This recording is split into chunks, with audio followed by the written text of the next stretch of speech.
Good day, one and all, and to one and all, aka Speedy, welcoming you to episode 7 of the Speedy Stuffs podcast. In today's episode, should truth be told, I'm not entirely sure what I'm going to discuss. And I say that predominantly for the fact that, well, for lack of better phrasing, I think I've pretty much sort of like jumped into the whole process of trying to keep this podcast a regular thing, and by regular I mean one episode a fortnight, which I have been able to pull off for the most part. I know I could pull it off for like the first few episodes, but unfortunately life has just been getting in the way, and as a result I haven't been able to neither record or upload them as frequently as I would like to, so yeah, I apologise. But yes, what was it I said I was going to discuss? I genuinely thought about it both yesterday and earlier today, and I thought, I know, I'll talk about that, and I've completely blanked. I have completely and utterly blanked, and I cannot tell you for the... That was it. Right. Cast your minds back to me, ladies and gentlemen, if you will, to episode 3 of the Speedy Stuff podcast, to which I believe I titled it The One with the Fighting Robots. I think that was what I called it. I don't know. Shameless plug, by the way, if you did miss this episode, link for it will be down in the description box below, so if you have missed episode 3... there you are, you're welcome. But yes, basically, in the third episode of the podcast, I discussed 2 robotic combat television shows that have been around, well, for donkey's years, really. One of them's been around roughly for about as long as I have, and the other one has been around ever so slightly longer. I am, of course, talking about Robot Wars and BattleBots. Now, unfortunately, in relation to the ABC television reboot of BattleBots, we're still waiting on a 3rd season, which sucks. I'm not going to lie. But in relation to Robot Wars, about nearly 3 weeks ago now, 3 weeks ago this Sunday coming, so what day would that have been? That would have been the 22nd of October? Would that have been the 22nd? I don't know. Talk amongst yourselves. I'm going to check on my phone. Talk amongst yourselves. Yep, the 22nd. I was right. I'm back. Hello. But yeah, the point is that the 3rd season / 3rd series of the Robot Wars reboot by the BBC started up, and well, we're nearly 3 episodes in. In fact, the 3rd episode is airing this Sunday coming, so Bonfire Day, or Bonfire Night, depending how you want to phrase it. Who needs fireworks when you can tune into Robot Wars on the same day as Guy Fawkes Night? I ask you. Who needs fireworks? You want to see some real fireworks? Fucking watch Robot Wars. You'll get some fireworks then, believe you me. But yes. So, yeah, Robot Wars is back. Happy days. And, I don't really know what to make of the 10th Wars thus far.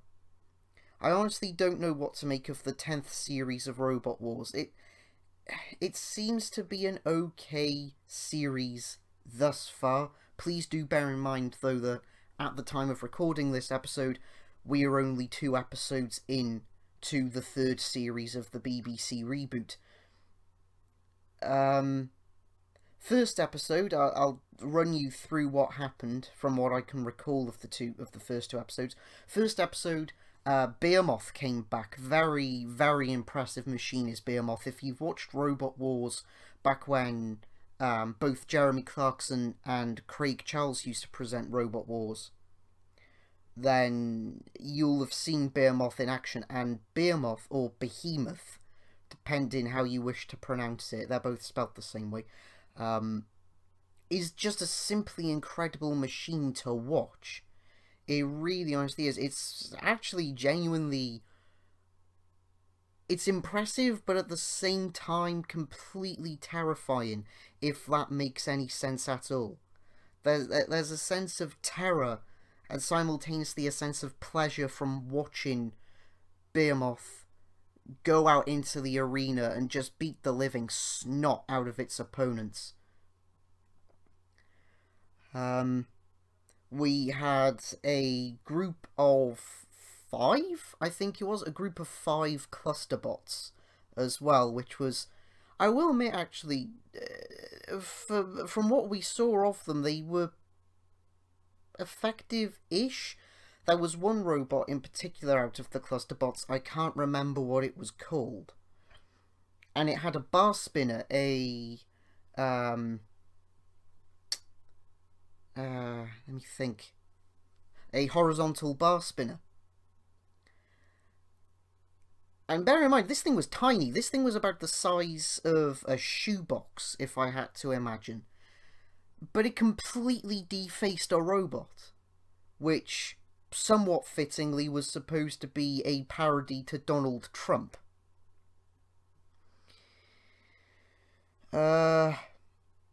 Thankfully, though, that robot went out in the first round, so, you know. Did it go out in the first round?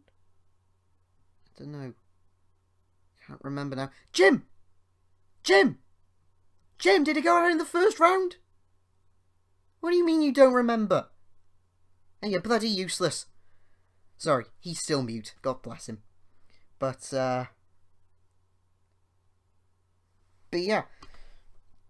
So that happened. And another thing that happened with this episode as well is that we finally got to see Behemoth proceed automatically to the semi-finals, which will be held nearer the end of the series, which is brilliant because, from what I can recall, Behemoth never actually made it this far. It never got to see an entire episode of Robot Wars all the way through, from the first fight of the episode up to the final fight of the episode, which I think is absolutely astonishing. That's something that they've been waiting to do now for 19 years. That's something they've been wanting to do since 1998.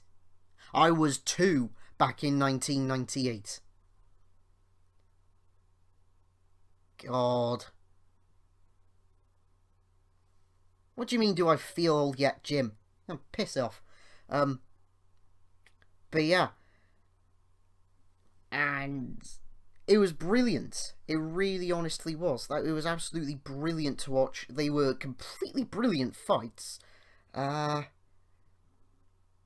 on the whole, it was actually a pretty strong opening episode for this new series. And then the episode that was on this Sunday gone, at the time of recording, the Series 9 champions, Carbide, came back to try and defend their title. And, well, would you fucking believe it? They pulled it off. They managed to see it through all the way through from start to finish. Although I will admit that their first fight against a robot called Gabriel really gave Carbide a run for its money. Because traditionally, what has happened with the last 2 series of Robot Wars is Carbide has gone in, they've spun up the spinning bar, they've beaten the living shit out of their competing robot, and then they've just left the house robot to toy with the remains. Gabriel, on the other hand, because Gabriel is built out of a special sort of plastic, I couldn't tell you the name of it to save my life, but the point is that it's an incredibly durable plastic, which means that it actually managed to withstand 3 minutes of bludgeoning from Carbide's spinning bar, which was astonishing to watch. You know, this thing, you could tell it was on its last legs, but fair play to Gabriel, it just kept going, which is bloody fantastic. But the point herein that I'm attempting to make is that because Carbide, as both a machine and a team, weren't used to them effectively being at full tilt for the entire 3 minutes fighting limit, they wore out a lot of parts. They wore out their batteries, one of their tyres got shredded. I'm trying to remember now, they did mention that they heavily damaged a piece of electronics inside the robot that wasn't the battery. I'm trying to remember what it was now. I don't think it was the speed controller. It might have been the receiver unit. I can't remember. The point is that something that made the robot go, other than the batteries and one of the tyres, got completely and utterly annihilated because they weren't accustomed to staying out for the full 3 minute fight limit. Which is brilliant. I think the moral of that is if they can see that in Carbide as an Achilles heel, Carbide could go out easily in like the next series of Robot Wars, which is absolutely brilliant. Speaking of Robot Wars as well, seeing as it seems to have become the topic of choice for this episode, this new series is actually the first series where the robots are allowed entanglement weapons. So basically what they do with those is they rig something up, say for example a couple of nuts and bolts threaded onto a thick rope. This is what Gabriel did against Carbide. Then they had them hanging from certain areas of the robot, and basically if you're a robot with a vertical spinning bar or a horizontal spinning bar and those ropes get caught, that could bring the entire drivetrain of the spinning bar to a halt, which is brilliant. I know in, I think it was the first season of the BattleBots reboot by ABC Television, there was some controversy because a competitor brought in an entanglement device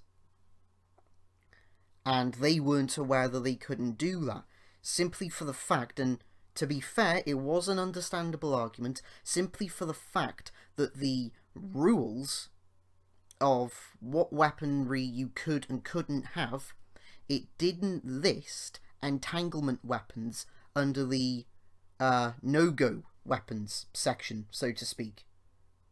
So basically this guy, he set up an entanglement weapon, went into the arena, and basically got penalised for something that the officials should have seen to had been taken care of from the get-go, which I will admit I don't think that was overly fair, but simultaneously I can understand the officials not wanting to lose their jobs. So, you know, there is that. But yeah, the point is that they've carried over to BattleBots. Come on, brain, keep up. They've carried over to Robot Wars. There we go.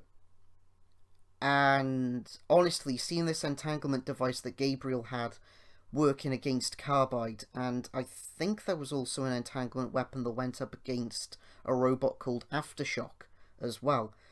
To be perfectly honest, watching the entanglement weapons work on both those robots, because one's got a horizontal spinning bar, the other had a vertical spinning bar, to see these entanglement weapons work between those two spinning bars was completely brilliant, because the incredible thing is that whilst unfortunately the entanglement weapons didn't really work with Gabriel and Carbide, they worked sort of against Aftershock. You could actually see this entanglement weapon getting sucked in via Aftershock's spinning bar, and you could actually see it sort of tangling itself around its axle, around the axle of the bar, which I think was phenomenal. That was a great display of entanglement weapons usage.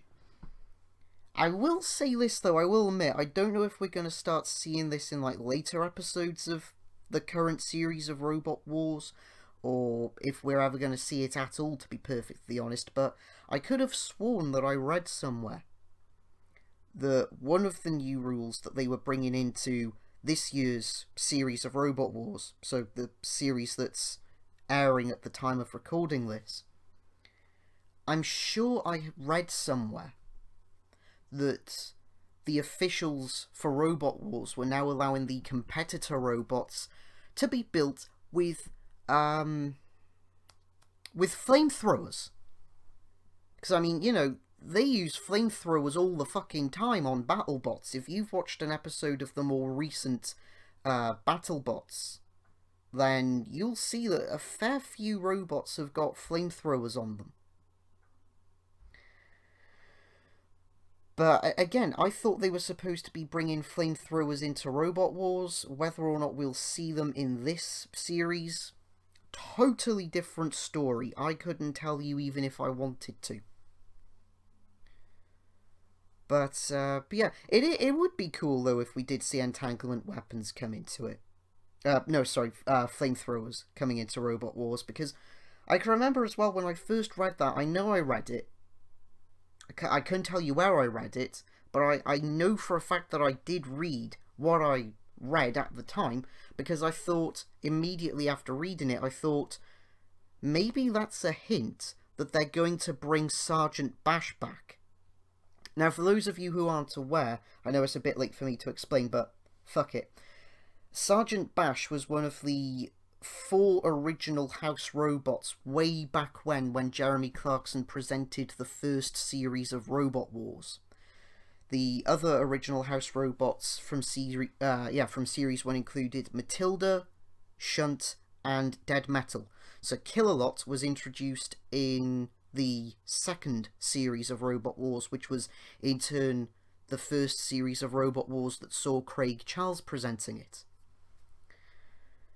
But the point is I can remember I read this article, and as soon as I finished reading it, I thought, this must be a not-so-subtle hint from the BBC to us, the viewers, that they're bringing Sergeant Bash back. Which is brilliant, to be perfectly honest, or at least it would have been brilliant, because, you know, who didn't love Sergeant Bash? He had a flamethrower, for fuck's sakes.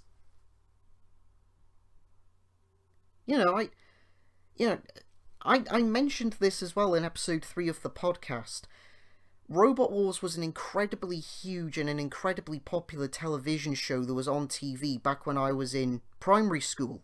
Sort of like my first proper year of primary school.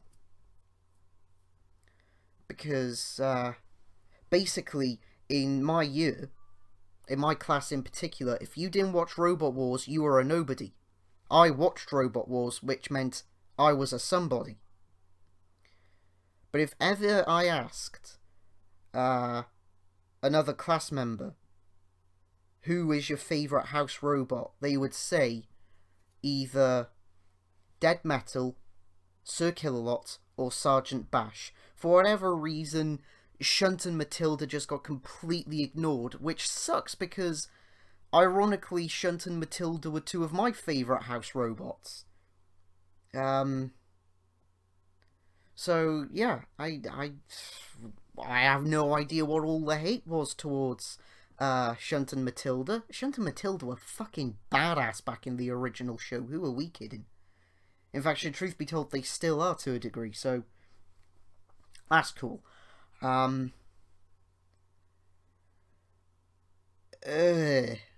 yeah, that's pretty much it, really.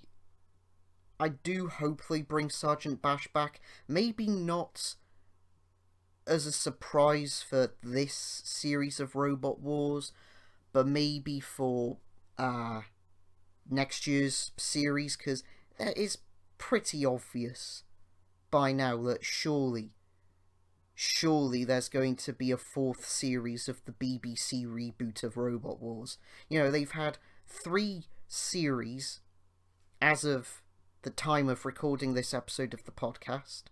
It's been confirmed that Hexbug are going to make officially licensed Robot Wars toys in cooperation with the BBC. And they've also had a pair of celebrity special episodes, of which I did watch actually, and I thought they were absolutely amazing.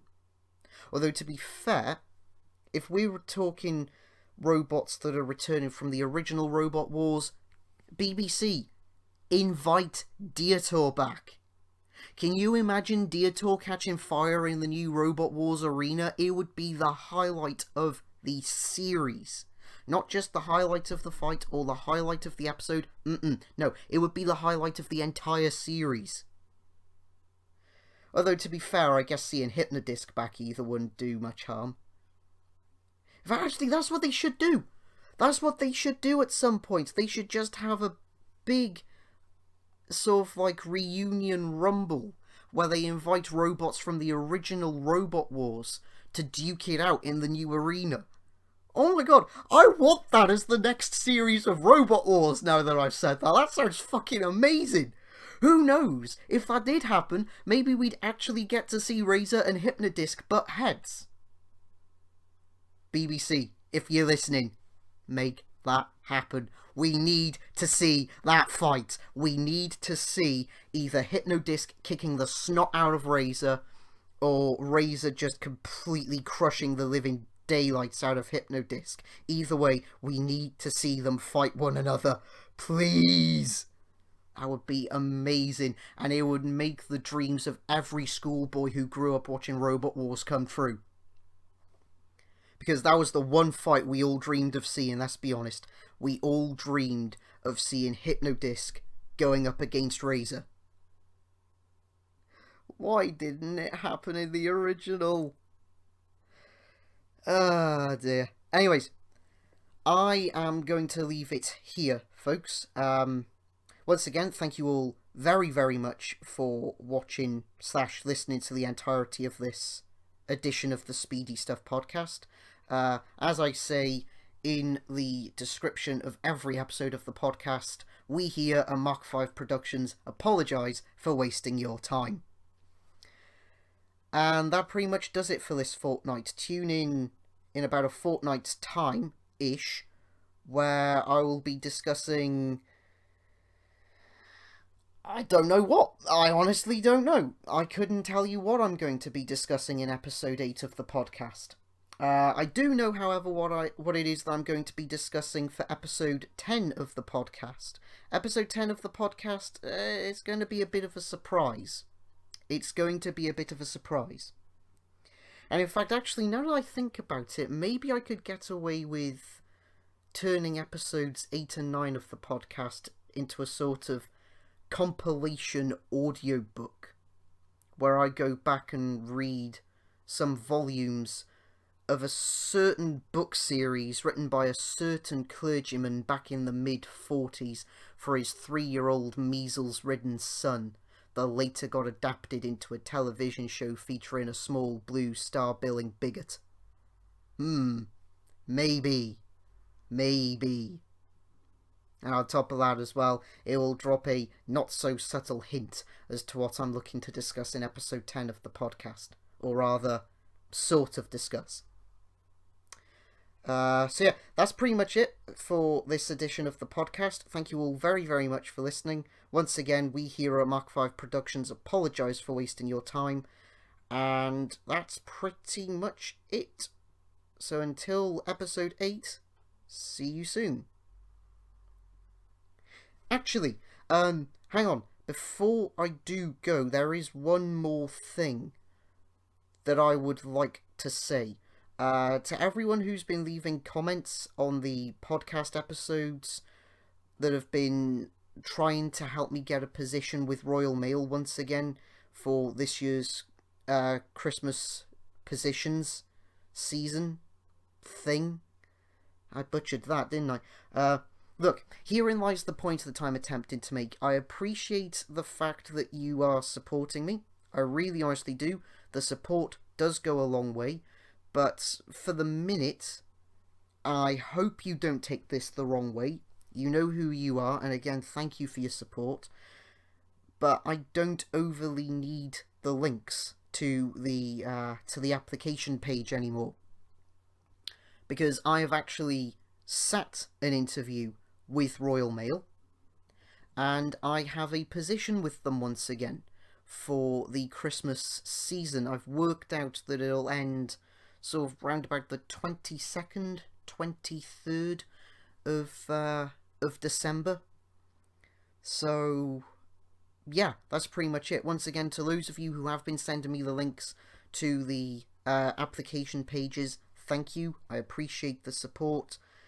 But, well, unfortunately, I beat you all to it. But again, the support does go a long way. So, yeah, until the... this will probably be about the third time I'll have said it, but until the next episode of the Speedy Stuff Podcast, so about a fortnight time, thank you all very, very much for listening. Thank you all very, very much for supporting me. We here at Mach 5 Productions once again apologise for wasting your time. See you in a fortnight.